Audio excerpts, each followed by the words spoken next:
ఇగో ఇవాళ మా తాతకు ఫోన్ చేసి తాత మక్కెట్లుంది అంటే మన్ను మక్కనారా మొత్తం కోతులు వచ్చి కథం చేసినాయి అంటే మరి కాపలా కన్నా ఉండద్దా అని అంటే ఏ గంతే మన్ను కాపలనారా ఆ పక్క పులి తిరుగుతుందని ఎవ్వరు ఓతలేరు బిడ్డ కాపల లేదు మన్ను లేదు ఇక జీవరాశులు తిన్నాక మిగిలిందాయే మనకు అనుకున్నాం కానీ ఈ పని మొత్తం లేకుండానే ఉందని బాధపడ్డడులా మా తాత అయితే గిట్ల తింపలు ఉండద్దంటే ఆటి కోసం ఏమన్నా సవలతులు వేయాలి కదా రైట్ కరెక్ట్గా ఏపీ సర్కార్కి సైతం గిదే ఆలోచన వచ్చి ఓ మంచి పని ముందటేసుకురులా అదెంత చూడుర్రి.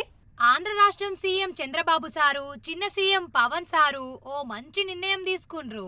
మనుషులకే కాదు జంతువుల సౌలతు సుతం చూసుకుంటా వాళ్ళ మంచి చెట్లు సుతం అరుసుకునే పని పెట్టుకుండ్రు. ఇందుకు హనుమాన్ అనే ప్రాజెక్టు పేరు పెట్టి చాలు చేసిండ్రు. ఇయ్యాల పొద్దుగాలనే మంగళగిరి పోయి పుణ్యం గోలే పథకం చాలు చేసిండ్రు. ఓపెనింగు పోలీసుల కవాతులు జోరుగా సాగినే ఇయ్యాల. అడవులు, అంబులెన్సులు, పిట్టలు, జంతువులు, పాముల బొమ్మలు పెట్టిండ్రు పోస్టర్లా.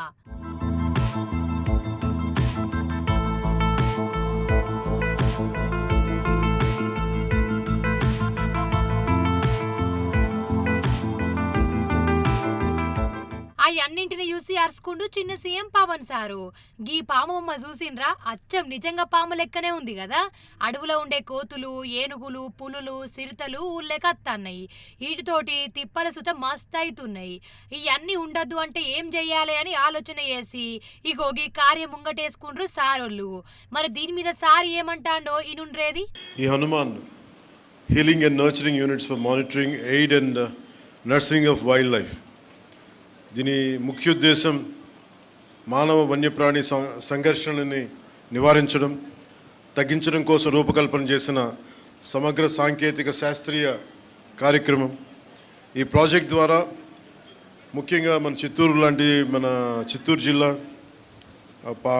పార్వతీపురం ఇలాంటి జిల్లాల్లో ఎక్కడైతే ఈ ఏనుగులు కానీ వన్యప్రాణులు కానీ ఊళ్ళలోకి వచ్చేసి పొలాల మీద పడి ప్రాణానికిను అలాగే వ్యవసాయానికి ఇబ్బంది కలిగించే పరిస్థితుల్లో వీటిని హ్యాండిల్ చేయాలనే దాని నుంచి పుట్టిందే ఈ హనుమాన్ కార్యక్రమం. ఈ ప్రాజెక్ట్ ద్వారా సరిహద్దు గ్రామాల ప్రజలకి రక్షణ, వారి జీవనోపాధికి భద్రత కల్పించడం, వన్యప్రాణుల సంరక్షణ చర్యలు మరింత కట్టుదిట్టంగా ముందుకు తీసుకెళ్తాం. వన్యప్రాణుల్ని సంరక్షిస్తూనే పంటలు, పశువులు, ప్రజల ప్రాణాలు, ఆస్తుల సంరక్షణ హనుమాన్ తాలూకు ప్రధాన కర్తవ్యం.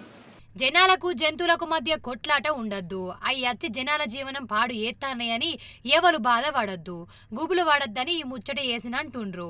చిత్తూరు, పార్వతీపురం, మన్యం జిల్లాల ఏనుగులు ఇంకిన్ని జంతువులు ఊళ్ళల్లకచ్చి ప్రజల పానాలు సుతం తీత్తన్నాయి. కొన్నిసార్ల వ్యవసాయం నాశనం చేత్తన్నాయి. ఇసోంటి మళ్ళా రిపీట్ కాకుండా ఏం చెయ్యన్నో అని ఆలోచనతోటి పుట్టిన ప్రాజెక్ట్ ఇది.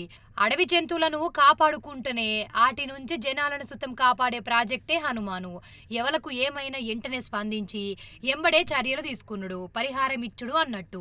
పంచాయతీరాజ్, వ్యవసాయ, ఉద్యానవనాలు, రెవెన్యూ, పోలీస్ శాఖల సాయం తీసుకుంటా అందరూ కలిసి పని చేస్తారట. దీని కింద రాష్ట్రంలో మొదటిసారి జీపీఎస్ ట్రాకింగ్ తోటి 100 బండ్లను పెట్టి 93 rapid response and rescue team vehicles, wildlife ambulance 7 పెట్టిండ్రట. విశాఖపట్నం, రాజమహేంద్రవరం, తిరుపతిల 4 జంతువులను కాపాడే సెంటర్లు, వన్యజీవి రక్షక కార్యం సుతం చాలు. వీళ్ళందరికీ రెస్క్యూ కిట్లు, ఏం కాకుండా మందు జాగ్రత్తలు, పాములను వట్టేటట్టు శిక్షణ, జంతువులకించి తప్పించుకునేటట్టు క్లాసులు సుతం ఉంటాయట. వాళ్లకు ఏదైనా సంఘర్షణ చోటు చేసుకున్నప్పుడు వెంటనే స్పందించడం, వారికి కావాల్సిన ఉపశమన చర్యలు, పరిహారం చెల్లింపు వ్యవస్థల్ని హనుమాన్ ఫౌండేషన్ నిర్వహిస్తుంది. అలాగే పంచాయతీరాజ్, వ్యవసాయ, ఉద్యాన, రెవెన్యూ, పోలీస్ శాఖలతో పాటు ఇతర శాఖలతో సమన్వయం చేసుకుంటూ అటవీ శాఖ హనుమాన్ని ముందుకు తీసుకెళ్తాం. ఈరోజు ఈ హనుమాన్ ప్రాజెక్ట్ కోసం మొట్టమొదటిసారి రాష్ట్రంలో పూర్తి సాంకేతికతతో కూడిన, అంటే జీపీఎస్ ట్రాకింగ్ ఇలాంటి సాంకేతికతతో కూడిన 100 వాహనాలని ప్రారంభించాం. దాంట్లో 93 rapid response and rescue team vehicles, 7 wildlife ambulances ఉన్నాయి. వీటికి అనుసంధానంగా విశాఖపట్నం, రాజమహేంద్రవరం, తిరుపతి, బైరెట్లలో 4 wildlife rescue and treatment సెంటర్స్ని ఏర్పాటు చేస్తూ ఉన్నాం. 19 ర్యాపిడ్ రెస్పాన్స్ టీమ్స్ సిద్ధంగా ఉన్నాయి. ప్రతి వాహనంలో అటవీ రేంజ్ ఆఫీసర్, జంతు వైద్య సిబ్బంది, ట్రైబల్ హెల్పర్స్, గిరిజన సహాయకులు, para veterinarians, trained and community based veterinarians, community based animal వర్కర్స్తో కూడిన పూర్తి స్థాయి వ్యవస్థ ఉంటుంది. గ్రామ స్థాయిలో వన్యజీవి రక్షక్ అని అటవీ శాఖ ఆధ్వర్యంలో తయారు చేస్తూ ఉన్నాం. వీరికి రెస్క్యూ కిట్లు అందిస్తూ ఉన్నాం.